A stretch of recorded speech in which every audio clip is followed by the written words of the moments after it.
So the wise man's back. Now this is a response video to those two situations I gave you earlier. If you haven't seen that video about the two situations, I'll post a link in the description. Go and watch that video first and then come back to this one. So just to recap, this is situation one. Because he's an electrician, he has to carry out certain works, right? And he said to him, if you make another mistake, if you miss something out again, you are gone. Now, what he did was, he didn't wait to get fired or anything like that, or to get let go. He just decided to just leave. So what I would have done in that situation is this. I would have stayed put. Although the manager or supervisor has threatened me with dismissal, if you make another mistake, you're gonna get fired or get pumped, as we say in construction, I would have stayed. I would have made that mistake and got fired. I'm not gonna throw in the towel, because that's what he's basically doing. You know, he's submitting, throwing up the white flag saying I surrender before he's beaten. It just reminds me of fighting in the taekwondo competition. I would never, you know, try and send off a signal, or never want my instructor or whoever's coaching me to throw in the towel before I get beaten. I will stay, I will take my beating, and I will lose the fight. I will never give up. So in that situation, no supervisor could threaten me in a way where I think, you know what, I'd rather throw in a towel and resign or leave the job because I'm scared of getting fired. I will make that mistake. I will carry on working and I will make that mistake. I will carry on working, I'll stay there until I get fired. I'm not throwing in no towel just because I'm scared of getting fired. I'm scared of the embarrassment of getting fired, or I'm too cowardly to stay and work.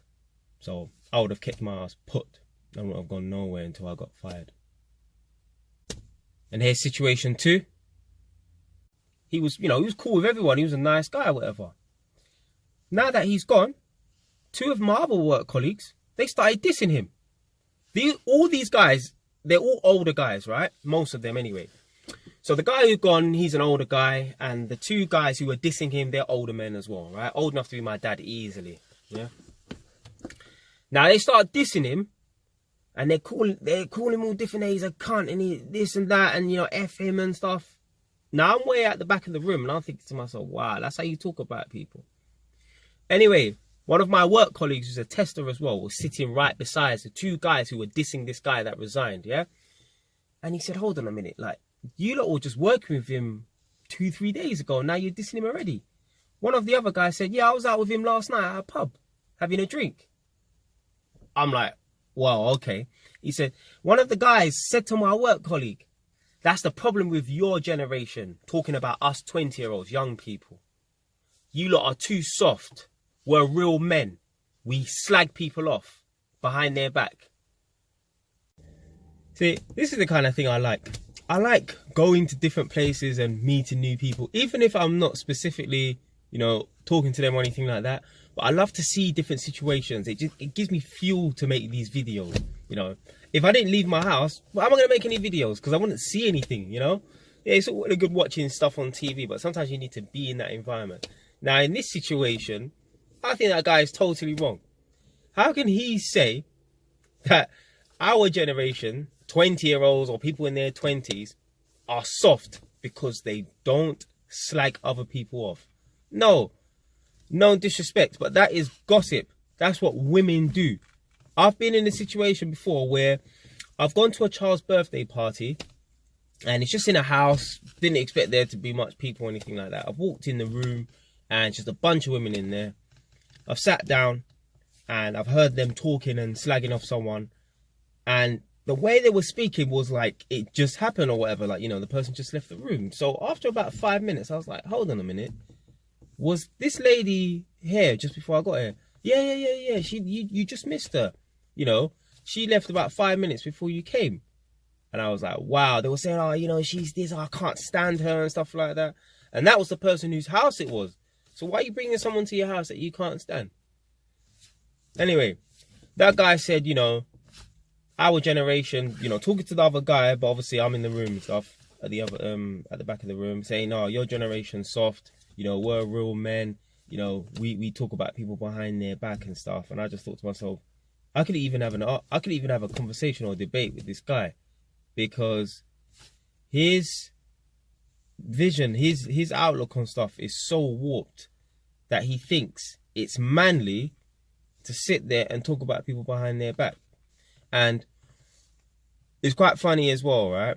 I used to think, you know, when I was a teenager, when I was a child in school, when you become an adult and you go into work, the maturity level of other people have, you know, has gone up. That is not the case. There's more and amongst the men as well. It's worse. The men are worse than women. No disrespect. The amount of gossip, the amount of he said, she said.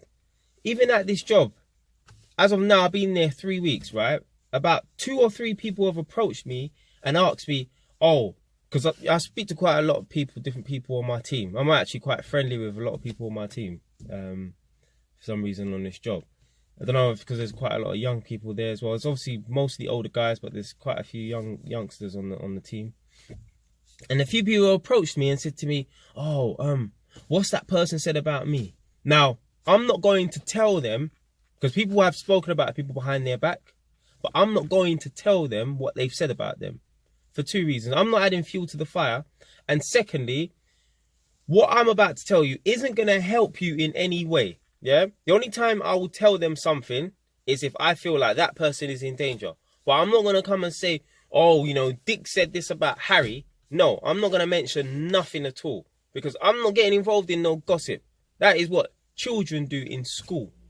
So there's a lot of gossip, a lot of he said, she said, and this is amongst men as well. So God knows what happens in other, you know, workplaces where it's, you know, a mixed gender stuff. Because, you know, in construction, it's like 99% of men. But back to that situation, there's no way that guy could consider our generation soft because we don't bitch and slag about people behind their backs. That is what children do. Men do not sit there and gossip about people behind their backs. Men are up front.